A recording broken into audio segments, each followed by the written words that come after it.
friends, A-graders, players, punters, pundits. When the days get short and the nights get long, when you just want to get in and around the group. It's another week of prestige narration from the hotbed of Australian sport. It's Pez and Higgos, it's the circus. It just feels like we're inching closer to the safety of winter. Ricky Stewart giving the referees a blast. Harley Reid flipping the bird to a fan offering a pack of tissues. An 81-year-old dressed as a rabbit assaulting children. NRL 360 going into meltdown as contracts are negotiated on air. Joel Wilson being stood down. Carlton's season hanging by a thread. Kane Cornes making 15 headlines a day. The Socceroos hanging on to World Cup qualification. Luke Beveridge and Tom Morris patching things up on air. We're just sipping back into a comfortable pair of jeans and the hoodies are being dusted off because this is what it's all about, Pezza, the circus. We've got some Olympic news as well for Brisbane 2032 and it looks like it's going to be an all-Queensland affair. No one is happy about it. But won't it still be good? I guess we'll find out. Pezza, this is the circus. How the bloody hell are you? Thanks very much, mate. Yeah, I agree. We are drifting into winter. We've got some daylight saving stuff coming soon as well. The mornings are longer and darker. The hoodies are being dusted off. I think you've set the tone well. So has Effigy Burner Account, who wrote in as well with boys actually. It's just saying, boys, actually, what you need to realise about your own brand when naming the circus as, quote, under the pump or, quote, blowtorch style segment. And I've got to say, there was a lot of interest in this segment, by the way, is that while you might be inside the footy media machine, you're not part of that machine. You're infiltrators, saboteurs, if you like, and I do like. As proudly independent media professionals, you're more human than those mindless drones. The circus is in your face. It's a sensory, tactile experience best followed up by a chemical shower. It's visceral responses and speak pipes. So since you mentioned that you're taking ideas for segment names, how about the spray?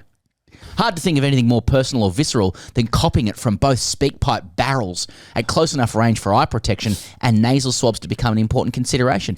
Who's copying the spray this week, he goes? Okay. Spoiler alert, it's Carlton again. Yeah. Okay, just some thoughts. Cheers from Effigy Burner Account. Well, lots of good feedback, of course, for our infiltration of Sunday Footy Feast on Channel 7 before the 3 p.m. bounce on your Sunday. Do you feel part of the media machine? The Aussie Rules media machine? No. Neither. And I never will.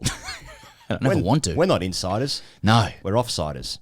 No, not on that. Not on that either. It's a different show. That'd be Jelmy. Anyway, thanks for sending in your footy clips. Please do keep sending in your footy clips or anything that's caught your eye during the week that perhaps we might have missed. Yeah, shout out to Chad. Sent the first one in of him getting punched in the throat for his coach telling him to bust up a goal celebration. Right. The coach says to him, listen, these guys like to get a flow on, so make sure if they kick a goal, you get in the middle of celebrations. Yeah. He's wearing long sleeves and he's a pale ranger, according to Chad himself. That's what he said. Okay? That's what according he said. to Chad himself.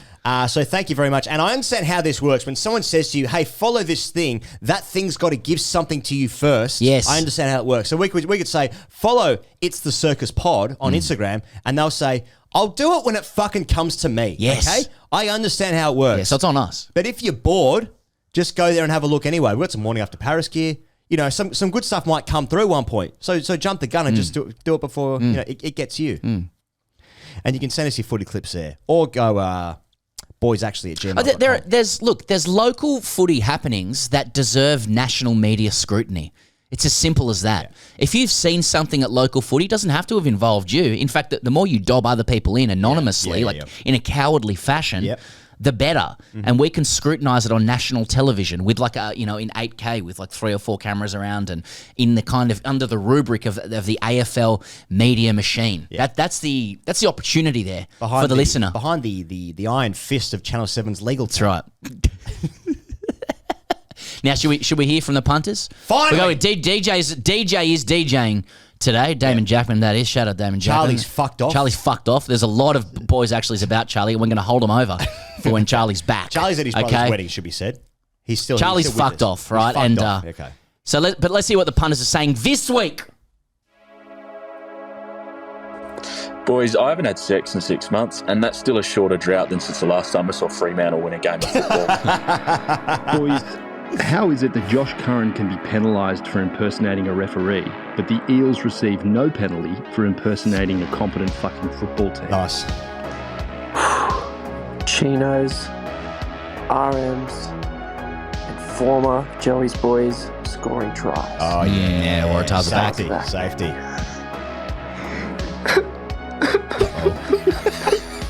I'm upset. Hey, good old Eagle Rock is here to stay. Manly. I'm just... I thought I would enjoy some Thursday night football, but the absolute Carlton suck-off from the comms team is making this game unwatchable. Kanga. Roo. Yeah. North are back. I'm a pretentious rugby boy and I need to be fed some Joseph fucking Suali'i. Where the fuck is he? Yeah, good point. Yeah. Where's Rocky Elsom as well? Yeah. Why haven't you talked about Buzzball yet? Yeah, there they are.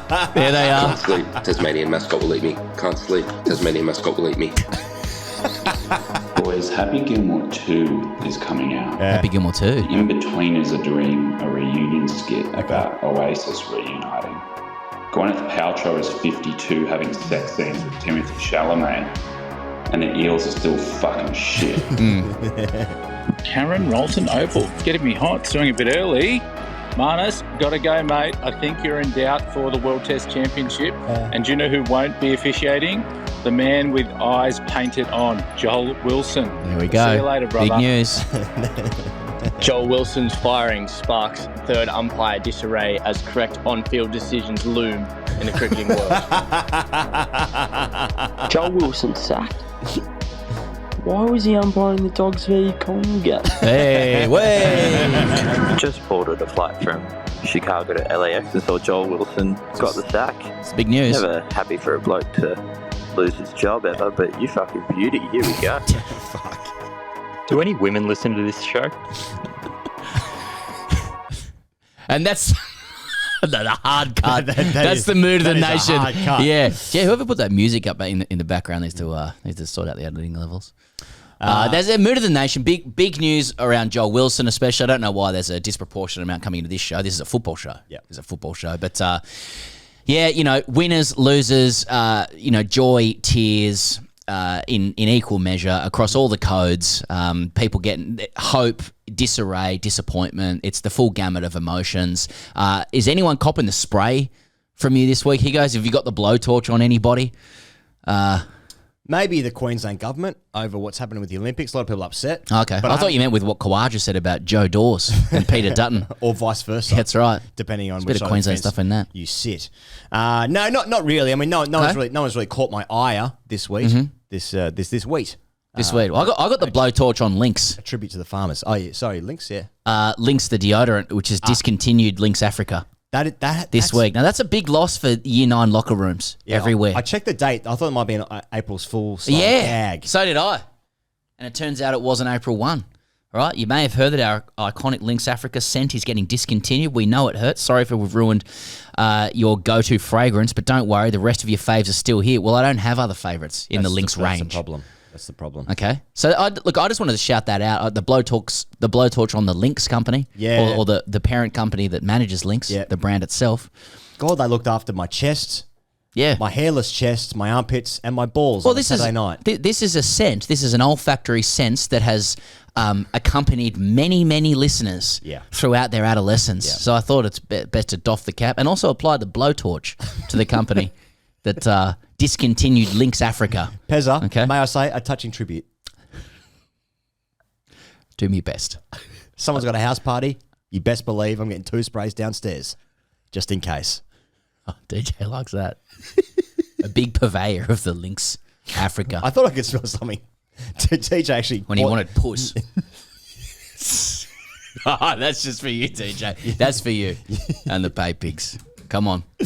All right, should we start with some Rugby League? Okay. Well, I mean, Panthers are 0-2 after going down to the Storm all those days ago. The Warriors had a gritty win against the Roosters over there at NZ. Broncos and Payne Haas were too big for the Cows. Tigers have fixed their defensive record, Pezza. Too good for the Dolphins. Looks like a tough season for the Eels, as mentioned in many Speakpipes there, losing to the Dogs. Newcastle let one go against the Titans. Sharks looking slick. And then Manly smashed the Raiders before the DCE stuff all kicked off. So, I don't know. 4 teams haven't won a game yet. And Wayne Bennett said this DCE stuff has pushed a self-destruct button on the NRL season. That's awesome. That has to be pushed. If that's not pushed in the first couple of weeks, I'm concerned. And then the Rabbitohs mascot was being defended by our friend. That's where I want to start. The article from Daniel Lasordo, I think, broke it in the 9 Facts papers. Rabbitohs mascot accused of punching child, investigation launched. Yep. Okay, so this refers not to Reggie the Rabbit. A lot of people believe that the mascot of the Bunnies is Reggie the Rabbit. It's actually Charlie the Rabbit. Oh. Okay, well, his name's Charlie, right? The guy with the who I suppose, I was going to say sits underneath the mascot, but you really inhabit the character when you are the mascot. I think his method as well. Yeah. You have to be these days as a mascot. Nothing but iceberg lettuce. It's tough out there, right? So anyway, look, as the footage is, I wouldn't say it's conclusive, though many are trying to claim that it's inconclusive too. A lot of people, so basically, the Sharks and the Rabbitohs have played. The Sharks have dusted the Rabbitohs. Charlie's not happy. Charlie's 81. Those are two separate pieces of information. He's leaving the field. There's a lineup of kids and adults in kids' bodies there as Charlie's exiting the field, and this 9-year-old kid in the Sharks Guernsey, I think his mum's next to him, maybe not. Clearly gets his attention. Yeah. Charlie walks over and, according to who you believe, depending on who you believe, I should say, Charlie either punched him or tried to high-five him. Yeah. In the face. That's right. Hey, shout out George Foreman, who passed away this week. He high-fived heaps of people in the face. But with a closed fist. It was sort of dapping him up more than anything. Yeah, then he made grills. Now, another touch. To GF. He was a champion. Not in the cricket sense. Okay. Wow, fucking champs him off too. You can say that about boxing people. Mm-hmm. Now, and people who are from Newcastle in rugby league circles, you can say champion unironically. They're the two caveats. Okay. Boxers and Novocastrians. Or if you're Joe Biden's dog. He was called champ. I don't know. I'd still like to think there's a little level of like a champion going on there. Trump's dog is called Elon. Bit of pop, split a bit of humour. And a pop culture political reference. That's right. Anyway, look, it looked to me like Charlie was not high-fiving him. Didn't look like he was punching him, but there appeared to be some frustration. It was a bit of a don't argue. Yeah, and I don't know if you're doing that to a 9-year-old, even if a 9-year-old is giving it to you. Now, I have just priors. Giving it to you. I have priors, okay? And I think I've explained this. I think I've explained this on the circus, but I don't know if I have, but back in 1993, 32 years ago, 93. My mum took me to Brookvale Oval for Norths versus Manly. Norths win the reserve grade fixture 31-18. Greg Bowick, 2 tries. A young Gene Namu, who's playing for Manly, 19 years of age. Mm-hmm. Norths win that game. They're going to win the premiership. And as the Seagulls walking around disconsolate, I'm probably waving the flag in his face. Wow. And flag in his face. And he takes it and snaps it.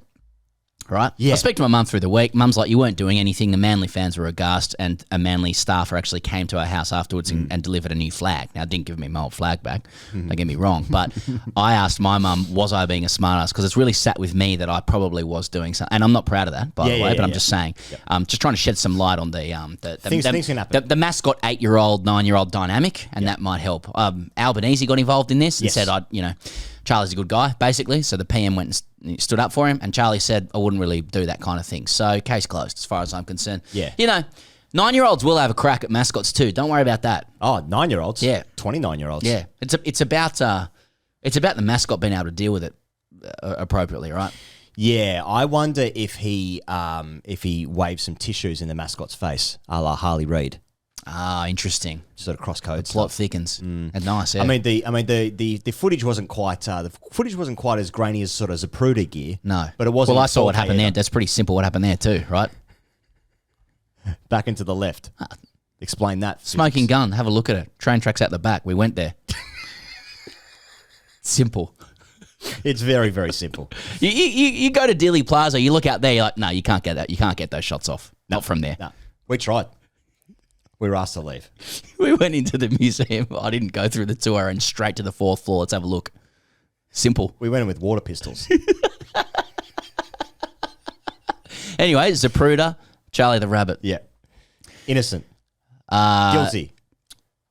It's a matter of society. Yeah, I mean, Bring back the biff. Either beholder stuff. Either beholder stuff, Okay, retribution and eye for an eye. Well, the big story in the last couple of days, of course, is Daly Cherry Evans and how that's all played out. So for those of the uninitiated who are deciding to listen to some rugby league chat, Daly Cherry Evans is a storied rugby league great who plays for Manly, 300-plus games, 25 for Queensland. One club player. 18 games as captain for the Maroons. He's won a premiership in his first year in 2011, won the Clive Churchill in 2013. Like halfback, runs the team.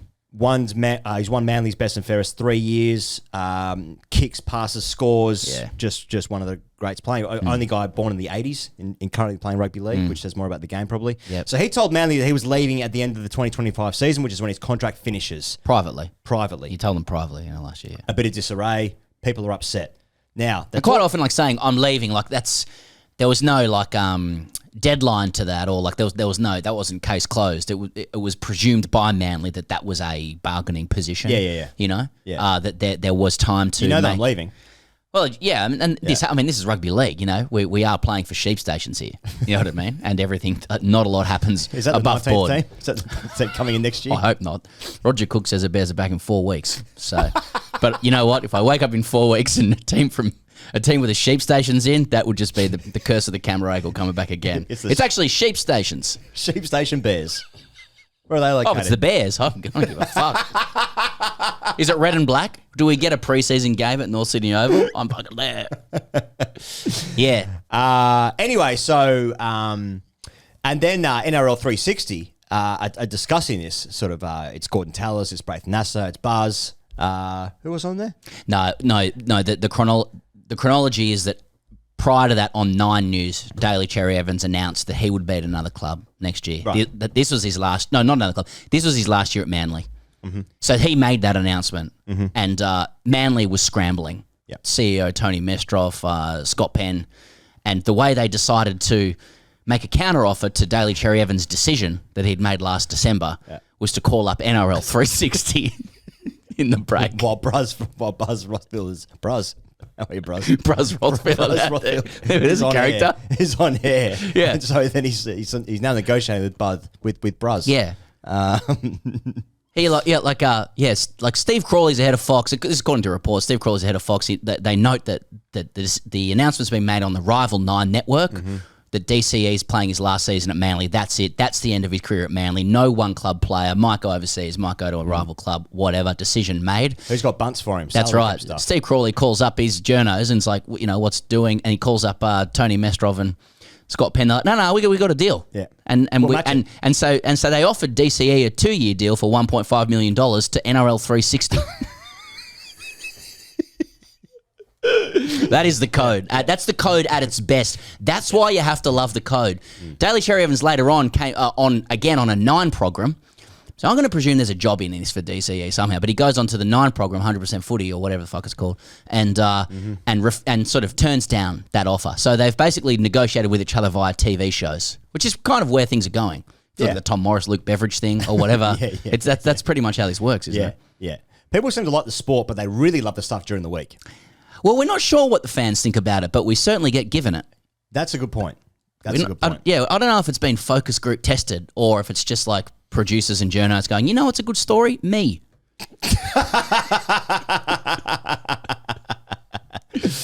Anything else in rugby league land? Gus's tweet after the Panthers went down. Panther didn't lose. ... They just ran out of time. Super effort. That's a good point. So it's I'm not out of form, I'm out of runs. Well, they do sort of, the twain meet, They are still playing the 80 minutes, aren't they? Just on league as well. He goes, shout out to Josh Curran from the Dogs, who was penalised in the Dogs para game because he told a para player that they were offside and shouldn't make the tackle. So it was basically impersonating the referee. Yep. And he said, you're off. Yeah. And the para player listened, and the referee was right in earshot and awarded a penalty under the law of against the spirit of the game. Yep. And a lot of people were saying post-fixture that they had never seen, including Cameron Serrato, I think, and stuff, was saying they'd never seen a penalty like that awarded. Now, like the last against the spirit of the game penalty I can remember, 89 grand final, Bruce Maguire. Different circumstances, But Tigers went down in one of the most famous grand finals of all time by only a couple of points. A lot of people are like, wow, isn't it interesting that there was a penalty against for being against the spirit of the game? Just some infringement at marker. Don't know. I went to school with a guy who used to ride around with one of the police cherries. And he used to put it on his car, speed through lights and stuff. That's the stuff of dreams, isn't it? I wasn't allowed in his car after a while. Yeah, once your parents found out. Yeah. What was his name? I'm scared to say. He might be in jail now. Okay. Imran. Over to the AFL, Pezza. Yep. Adelaide won at the MCG for the first time in 100 years against the Bombers. St Kilda beat Geelong at Marvel again. West Coast were competitive, but Brisbane were too good for them. And North smashed Melbourne by double their score. And the Swans saved their season in round 2 by sneaking past Freo. So Carlton are 0-2, Pezza. That's big news. Lost to the Hawks a week ago. They face the Bulldogs now to save their season if they've got anything about them. Oh, it's a litmus test for the Baggers. Right? I mean, because if they lose this game, there is no way back. Just looking at Damon. Isn't it depressing? Damon walked in at his wedding to the Baggers song. Yes, he did. This is just eyeballing him. Yeah. Yeah. I mean, you want to turn the Dogs over at home if you're Carlton, given everything that's been said about them. That's all I'm saying. Yeah, well, especially when the president came out and said that we're a top 4 side before a ball was kicked, which does put a fair bit. Well, of that'd be pressure on unlike Carlton. A bit of hubris. Yeah. Yeah.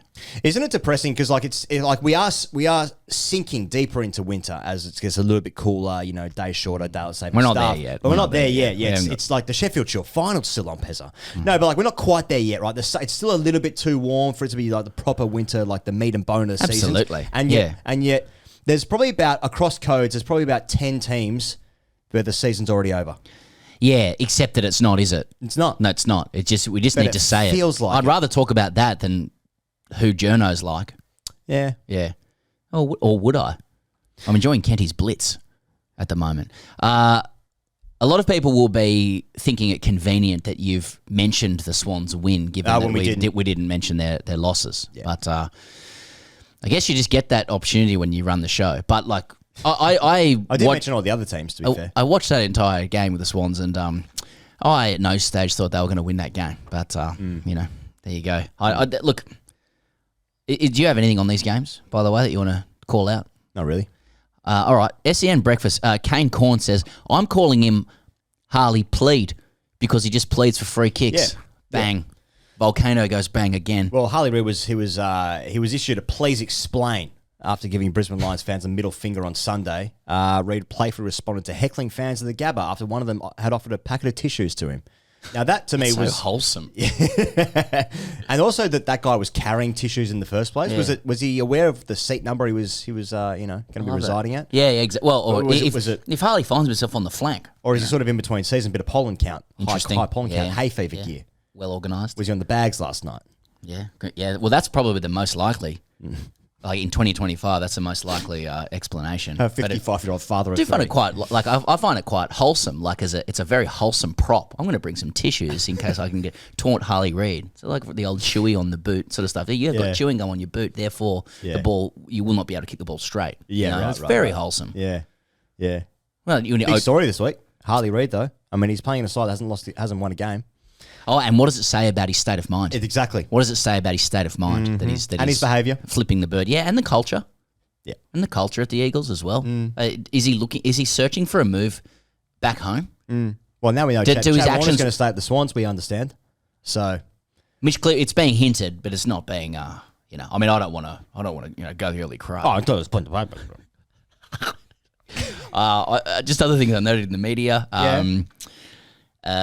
Just the headline is unstoppable long reach, sublime skills, game-changing aura, and only 21. How brilliant dog compares to crazy NBA star. Is Darcy AFL's Wemby? Yeah. We're always looking for an American connection, aren't we? Well, I think they're looking for a connection with us. Yeah. Especially when it comes to submarines. Here's a headline that caught my eye, Pezza. Australia's most sexually active woman announces shock engagement news. The OnlyFans model took to TikTok to answer fans' questions about the engagement and reveal the truth, including whether she would still be attempting her OnlyFans challenge of betting 1,000 people in 2025. half of which she wants to be virgins. So she's engaged to Henry Brayshaw, who's son of... Has she got a name or she's just a... Annie Knight. Right. She's engaged to James Brayshaw's son, Henry. Okay. And she said this. I've also had a few people comment on Henry's post announcing the proposal, saying I was just a friend and that he went on a date with them in December, which is all true. So just a bit of good news all around. Two people have found each other, been friends for a long period of time. They've been dating for a couple of months. Now they're engaged. And she's going to bet 1,000 guys this year. So... People, what's the chronology again? The first thing I want to say from the top is whatever happens here, let 1,000 blossoms bloom, or blokes. But no, but genuinely, I mean, yeah, consenting adults can do what they like. That's right. Play on. Yep. I am keen to understand the chronology. It is Annie announces she'd like to have sex with 1,000 men, preferably half of those are virgins. And half of them are virgin men. And subsequent to that, a shock engagement between Annie and Henry is announced. Correct. And we're now seeking clarification that following the engagement, does she still want to have sex with 1,000 men? Oh, I think that's still on. We think or we know? I think. Yeah. I think it's still on. Okay. 500 of which are preferably virgins. Yes. That's similar to the airline. They don't need to work for that specific company. 1,000 blossoms bloom for me. Thank you.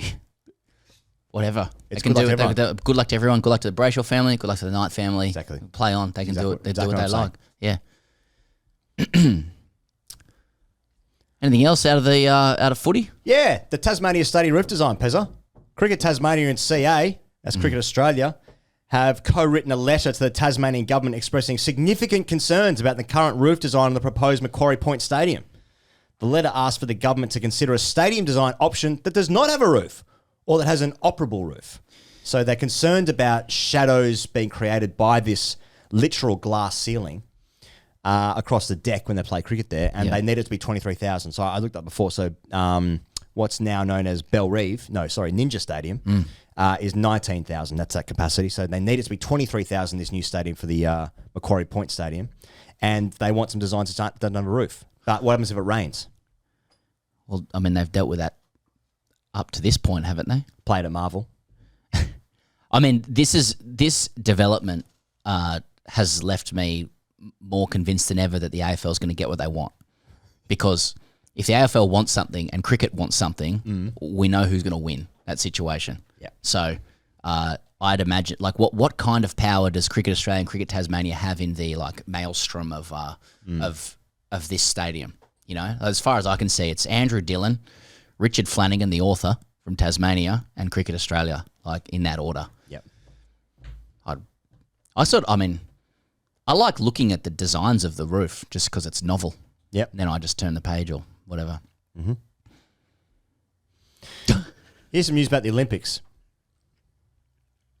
I put a question out to our patrons, Pezza, about how are Queenslanders feeling about Victoria Park being the new venue. So the background on this? We've got an announcement of where the 2032 Brisbane Olympics is going to be held. The home stadium, and it's going to be just north of where the Gabba was, actually a little bit further north. Other side of the river. What are you saying? Sorry, it's still there. It's going to be knocked down, but it's still there for now.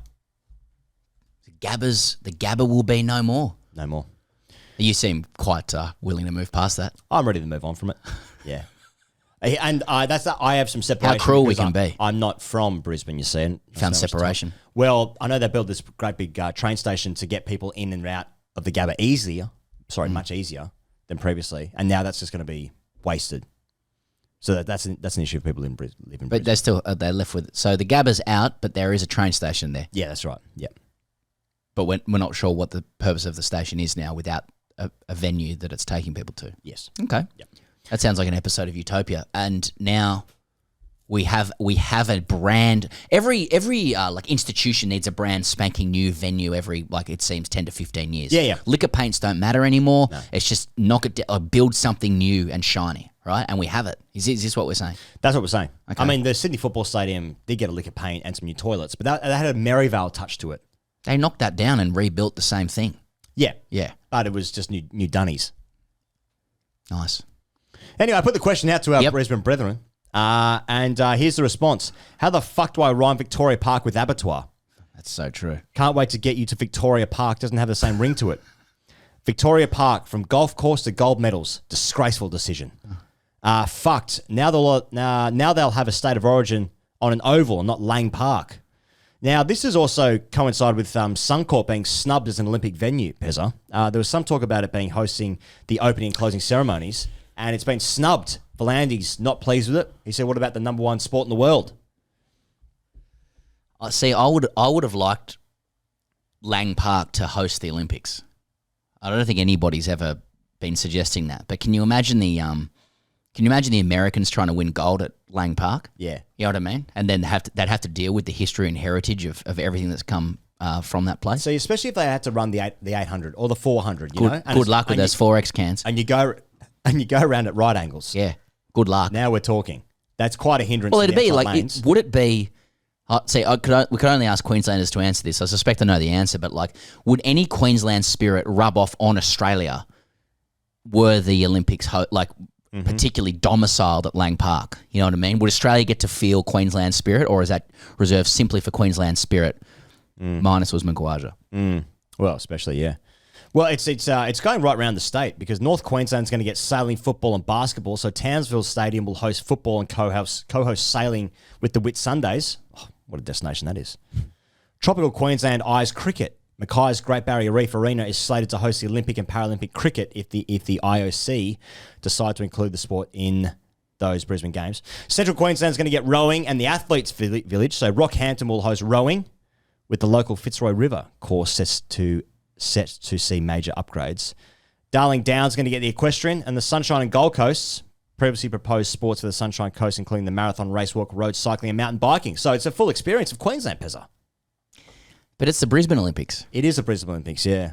See, I remember the Sydney There's Olympics. a bigger distance between Brisbane and Cairns than fucking Melbourne to Brisbane. So when the Sydney Olympics were happening and they did the whitewater rafting out at Penrith, I remember thinking, like, that's quite a way away from where the... Does that say more about your upbringing or... Yeah. Yeah, absolutely. Yeah, that's what I mean. Penrith. Around the western New South Wales. It's quite far from the CBD, though, to be fair. Which is not where the Olympics were, but, you know, so I'm saying, like, I can understand. Homebush was hard enough. There was a swamp over the Olympics. Was it the SCG? Yeah. Why isn't it my backyard? Dad? Yeah. I like the idea of travelling around Queensland. You know, like I like the idea of showing off all of Queensland. But I think that if you're from any place other than Australia, like it's all going to be one and the same, isn't it? You're going to be reading journalists going like, you've got to actually understand these places are 4,000 kilometres away from each other. You know what I mean? You'll be like, oh, okay, that's it. What about the Paris Olympics when they had the surfing in? Was that in like? That was on like a French colonised island or something, like New Caledonia or some shit. Yeah. Yeah. Give us boys actually, let us know. Yeah. Well, that's what that Olympics program was based my off. point being, I feel like those athletes that are like they're almost domiciled to a different part of the country or the world, in fact, in that specific instance. It's not You're not really, at the Brisbane Olympics. It's not really the Olympics, you know. You've got to be part of the village. Yeah, I want to get my gold medal in Mackay. Yeah. With respect to Mackay, by the way. You have to count the condoms in the Olympic Village to feel part of it, you know? It can be harder to count the condoms. That's true. Is it? Yeah.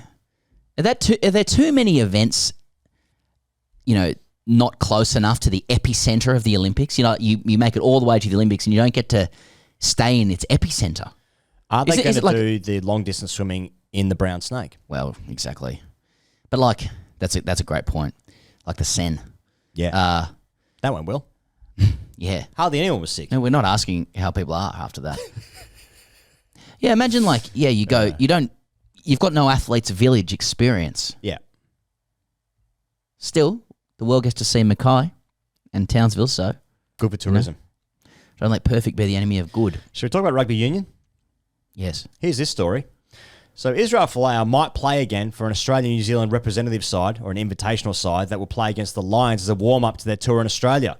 Now, people might remember that Israel Folau sued Rugby Australia for wrongful dismissal in 2019 after he made an Instagram post that said that hell awaits gay people. Strong comment. Fairly strong, yeah. Should be noted at this point that Folau has repeatedly said he has no regrets about the Instagram post, which many found offensive. So he wanted $14 million, it was reported at the time, and he apparently walked away with $5 million in a settlement. He's currently playing in Japan. I think he's 35 years old. He played for the Wallabies 73 times. Hell of a player in that era when, it was all falling apart. And it didn't help when their marquee player said that hell awaits gay people.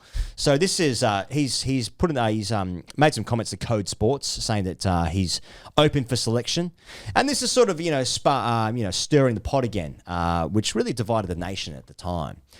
Did it? I think that apparently he had a lot of supporters in certain Wallabies camps. No one ever actually came out and said that they or came out at all.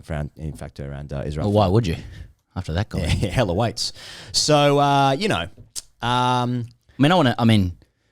Of course, you can't ignore the social and political implications of it. But like, how's his form at the moment? Yeah, if he's taking on the Lions for an Aussie New Zealand rep side, I'd imagine the Australian New Zealand rep side is better than the Wallabies, given the other people making it up. I mean, is he guaranteed to start? Yeah, unlikely.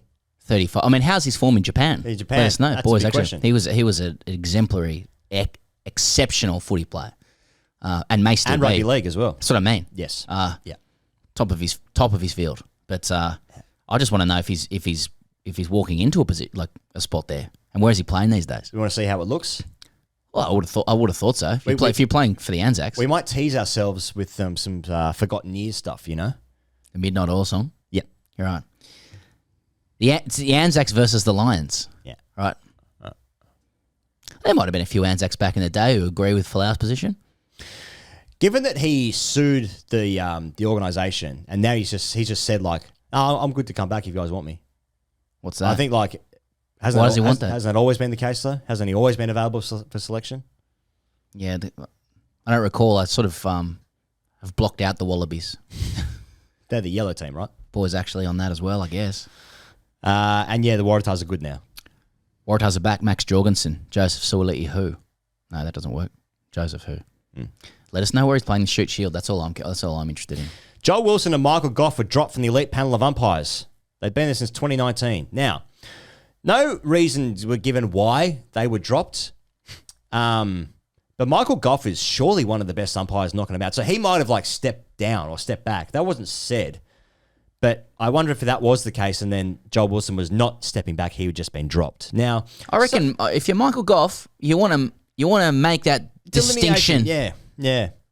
Like, what has Goffy done to go down with Joel Wilson? Seriously. I thought that someone said that perfectly in the speak pipe. You never really want to celebrate someone losing their job because that's not good. But at the same time, he was doing this for 6 years. He was a top umpire for 6 years. And somehow managed to score the Australia game each time. Almost every time. Remarkable stuff. Tried to take Kuhneman down with him as well. On his way out. Yeah. Oh, well, last chance saloon here. I reckon he chucks it. Yeah. You know what I mean? The Schleichen said so. I'll have a look. Under the bus he goes. Hell of a beer. Now, Michael Goff, he was the first, I'm reading this via Wisden, the first to win the ECB Umpire of the Year 8 times in a row. He was a former Durham cricketer. He stood in 60 test matches, 143 ODIs, and 56 T20Is. Joel Wilson's numbers, 67 test matches, so more tests, 153 ODIs, more ODIs, and 90 T20Is. So in the same amount of time, Joel Wilson did way more games than Michael Goff. Yet I always feel like Michael Goff is one of the best umpires that was knocking about. I can't remember the last time an umpire was widely regarded as comically bad. Yep. As Joel Wilson. I mean, in the age of neutral umpires and technology. I don't recall it. Extraordinary. And as we've said, for the uninitiated, it can only mean that Joel Wilson must be socially unbelievable. It must be a wonderful beer. And you know what? Who among us wouldn't want to be that first beyond anything else in life? 100%. So it's an enormous compliment to Joel Wilson, but he was a dreadful umpire.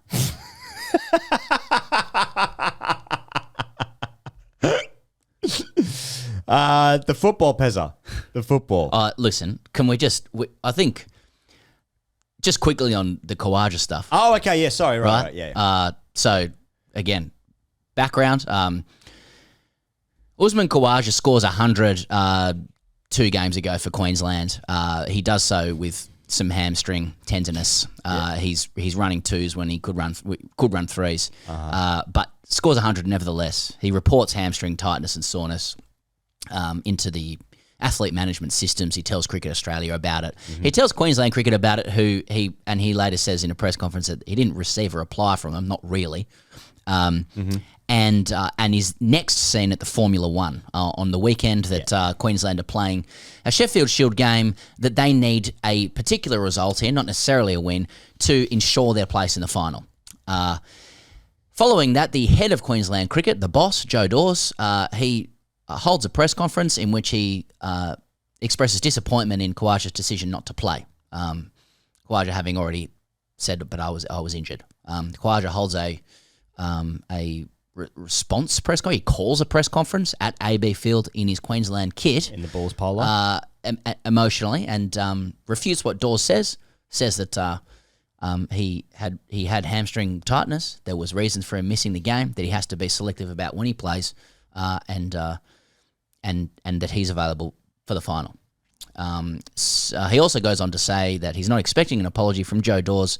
Joe Dawes was a staff with Peter Dutton. He's never heard Peter Dutton apologise. Just as a side note. So he goes, pick one side because we know in these situations it's only ever one. One person is the good guy and one person is the bad guy, and that's it. It's the only way this can be passed or understood. Yeah. It never takes 2 to tango. Yeah. There aren't a few characters knocking about. Yeah. Let's go. I think that what's happened here is Joe Dawes and Usman Khawaja have got pistols at dawns and they've started walking 10 paces apart and they've turned around and shot each other. Yep. I think there's a couple of blokes knocking about. I think all things can be true at the same time, and maybe there's some lies in there as well. That's what I think. I think the mistake Usman makes is to defend the hamstring injury. Like he then jumped on Instagram to do some to do some rehab. Yeah, that's right. Doing some one-legged stiff deadlifts. Yeah, that's right. Coincidentally, because he was rehabbing it. Right? Rehabbing. But I mean, I want to prosecute Usman's case from the perspective of like he's not injured, and like he's just a guy who's 38, who's played a bunch for Queensland. He's basically got him into the final. The rest of his mates who play for Australia take heaps of games off. Including Nathan Lyon, who was also there. New South Wales wasn't asking. Like, they need to win their game too. Yeah. No problem for Gary. Yeah. And I'd just like to, like, the thing is, Khawaja knows he can't prosecute that case because there's going to be a fuck ton of Queensland hicks going, you should be playing for us, you know? It doesn't help that Marnus plays every fucking game even when he's not allowed. That does hurt him. It does hurt him. But, like, I don't think Khawaja should have to defend an injury, you know? You're getting into issues there. Like, I think if Khawaja's like, the entire Australian men's team have kind of built their success off being extremely selective about when they play games of cricket that actually matter. Now, no one can sit there with a straight face and say, like, you know what, Sheffield Shield is really important. That's why I invest so much in it as Cricket Australia. You know, mate. What I feel like is chicken tonight. Exactly. And a twoies. But what I feel like is the biggest crime of all this is Joe Dawes coming out and just fucking eviscerating his player. Because there just must be so much chat in state lands being like, this guy fucking... He should be playing. For all of the criticism that Joe Dawes has rightly received for like some appalling judgment of public comment, there would be so many old blokes in Queensland going, good on you, Dawes. Yeah, JD. Including people on the board, I'd imagine. So, like, you know, I think there's some decent Queensland stuff going on as well. You're not one of us, mate. You know what I mean? You should be playing for the Bulls here. There's like, I think Uzi's referred to like new cops in town, Johan Boyter and Joe Dawes and stuff. You know, ensuring that players like put their state first and stuff. This is Johan Boyter, by the way, who like missed a game for running an ultra marathon, but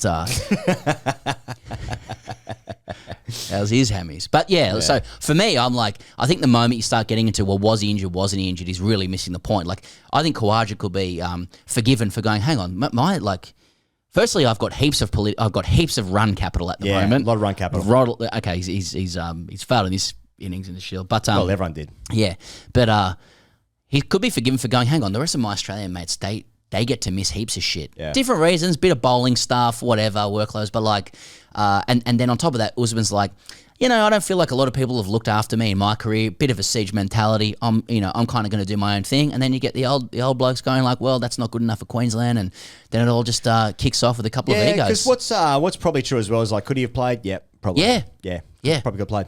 And like, did he want to go to Formula One? Yeah. Probably. He can't say that. No. And I'm not speaking for him. I don't know, but like, he probably should be allowed to go. And I reckon if he plays at 4 other states, he is allowed to go. So here's some Queensland stuff as well. Finchy was there as well. He's on the Champions Tour.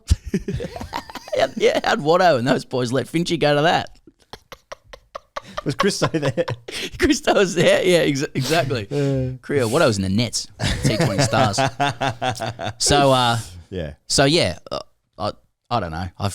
I think the moment you start going like, was it, you know, did he have a hammy? Could he have played? Could he not have? You're in like, it doesn't look good for Uzi, but I think it's more like, I think there's a bit of what you got to understand is about international cricket is that like Sheffield Shield's about the 7th rung, and everybody has contributed to that. Everybody in the industry has contributed to that. You know, so just out of nowhere to go like, Usman, you got to play this game and be completely inconsistent everywhere else. I think I'd say it's a bitter pill for Uzi to swallow. Australia. Siddle retired, by the way, as well. Great career. Oh, Sids. His numbers after he turned like 34 are amazing. 221 test poles, 67 tests, some 900 first-class wickets for everyone. 20 years in the game. Can't be in the game for 20 years if you're a dickhead, says Tim Payne. Sids. Respect. I almost said RIP. He's still alive. I saw him the other day. He's playing Big Bash, I think. He's just on a 10-year deal with the Saints. Indonesia. Australia played Indonesia in the football. Pez on Sydney on the other night, and they beat them 5-1. Then they beat China overnight 2-0 in China. Good. So that means that Australia are 1 win away against either Japan or Saudi Arabia to guarantee World Cup qualification automatically. Okay. Either way, they have guaranteed that they'll finish in the qualification period where, like, even if they don't make automatic qualification, they can go into that group thing where they're like 3 teams play against each other in the same. Foot off the gas. Yeah. Now, Japan have already qualified. They're top. They're undefeated. 6 wins, 2 draws. They've already qualified. They are by far the best team in Asia. Winning against them is going to be really hard unless they completely don't turn up. Now, that'll be at the end. It's in June, early part of June. I think June 5 is the Japan game in Perth. And then Australia go to Saudi Arabia. Make them travel. 5 days later, June 10. So Japan's first, Australia's second, Saudi Arabia third.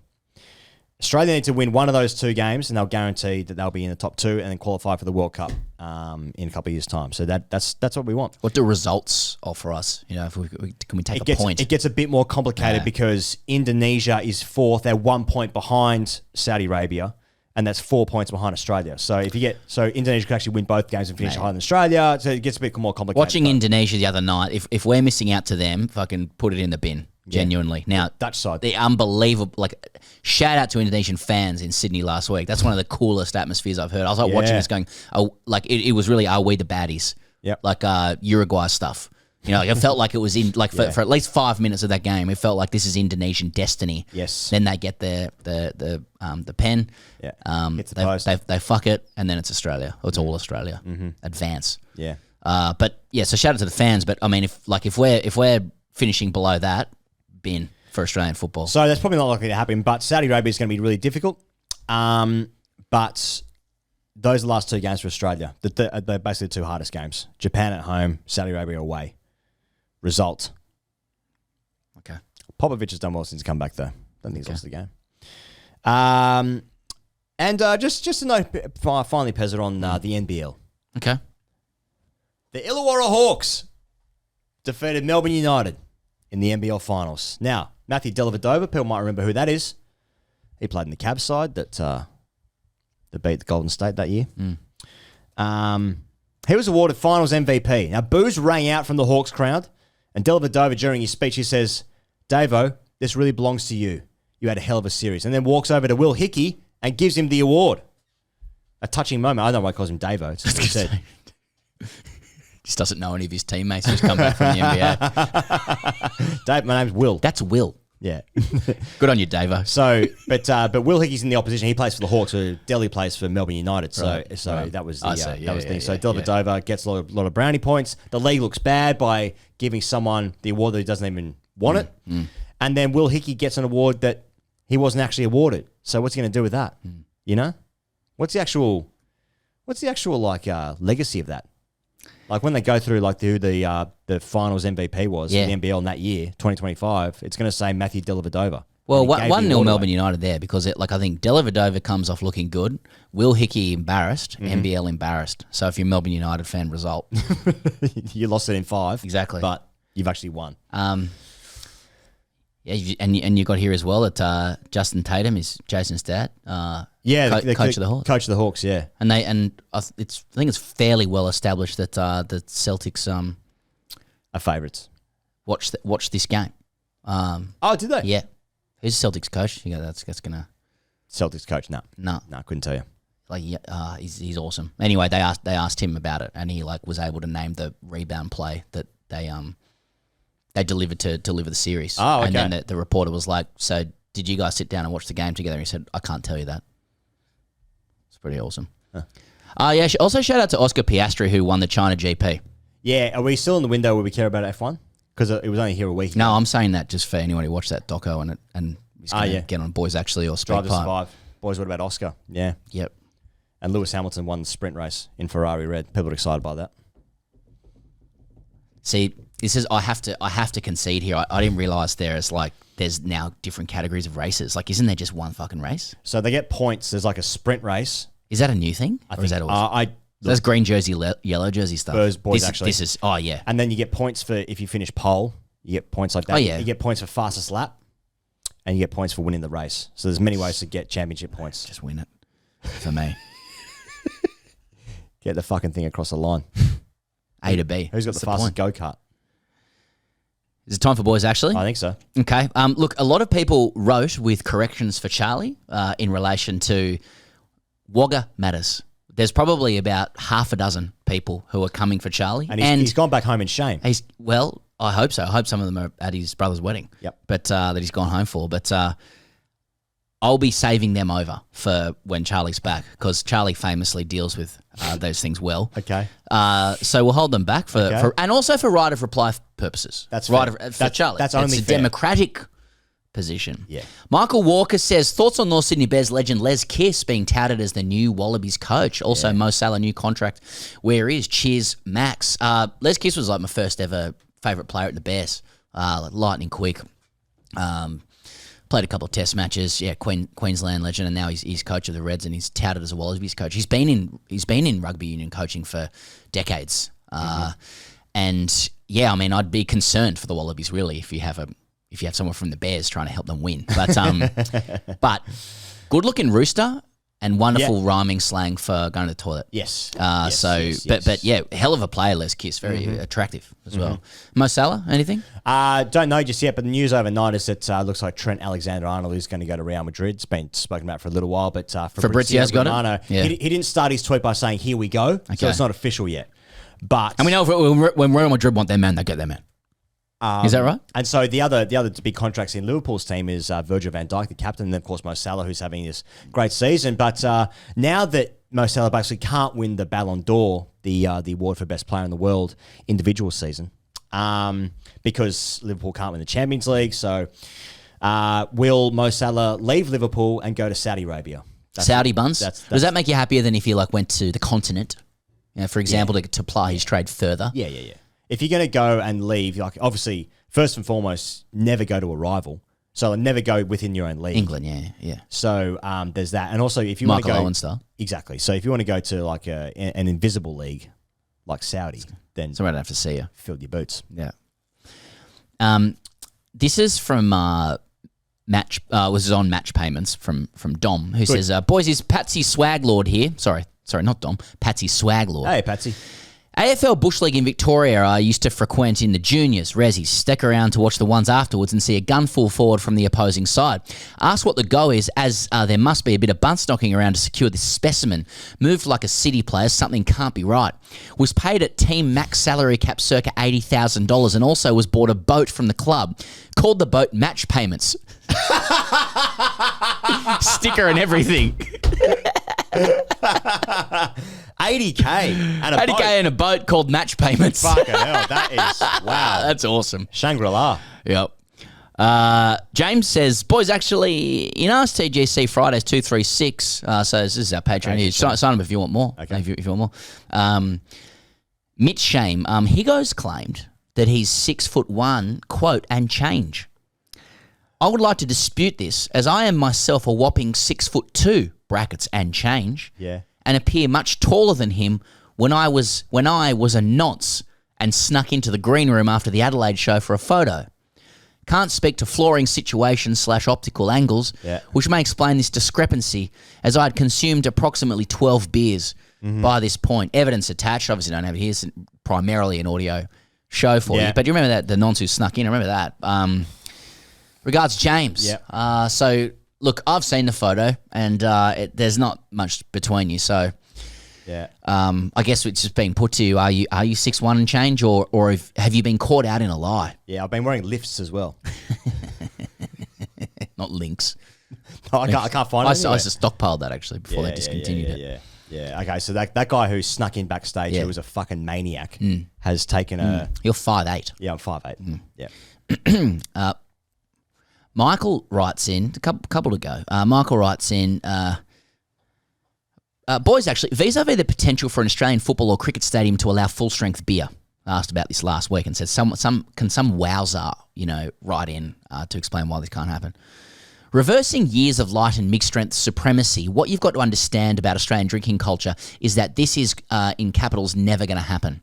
While I too am feeling giddy at the prospect of being treated like an adult and allowed to make my own decisions on what I consume at a sports stadium, unleashing full-strength beer on an Australian spectator population where the last known person to have experienced this phenomenon is at least 60 years old would be tantamount to madness. There is not enough collective maturity in the populace to possibly drink responsibly in this scenario, and I count myself in this population. I'm finding it hard to read this in anything other than a Prince Charles accent in my head. The Australian populace. For a cultural reference point, I encourage you to look up, quote, 10-cent beer night on 4 June 1974 at the Cleveland v Texas MLB game, where discounted beer was used to increase attendances. The ensuing... brackets, and should have been expected, mayhem gives an insight into what showering full-strength beer on an unpracticed populace would look like. Right. The only way to get back to responsible consumption of full-strength beer at Australian sporting events is to take a long view.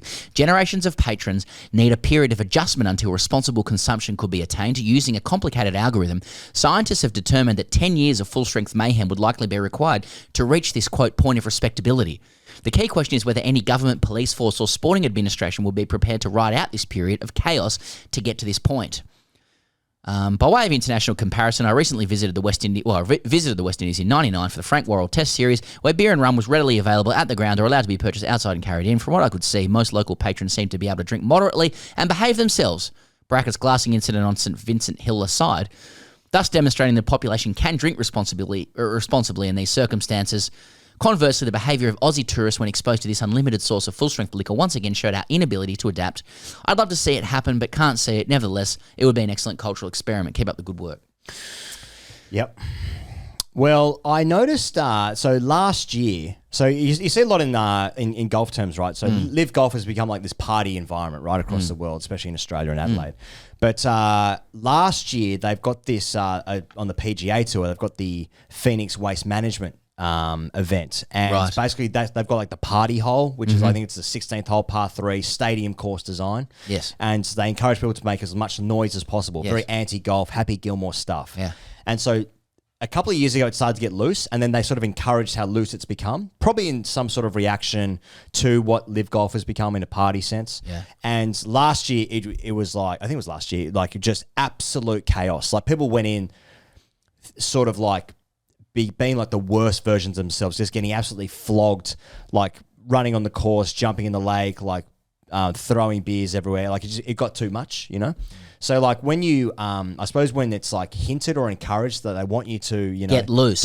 Yeah, so bring the loose version of yourself too. Then that's going to mean that you've got tens of thousands of mostly men getting fuck-eyed. Not usually a good idea. Like if I'm in some sort of security or police organization, I'd be like, this could be trouble. But with Michael's email, like,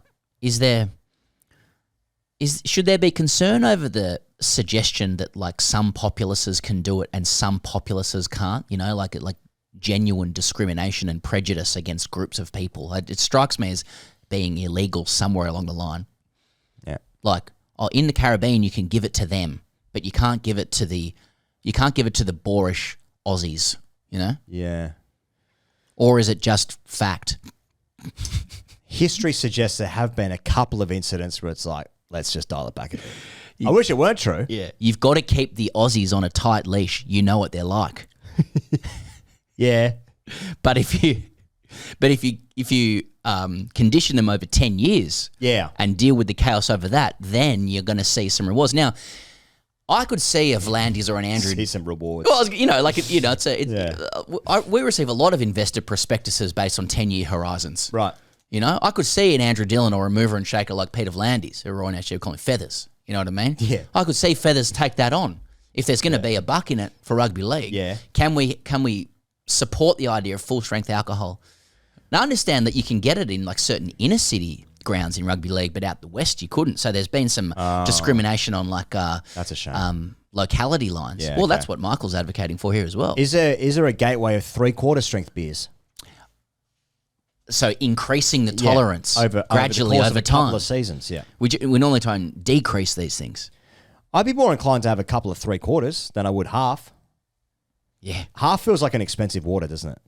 That's what it does feel like. Yeah. You don't want to muck around. Yeah.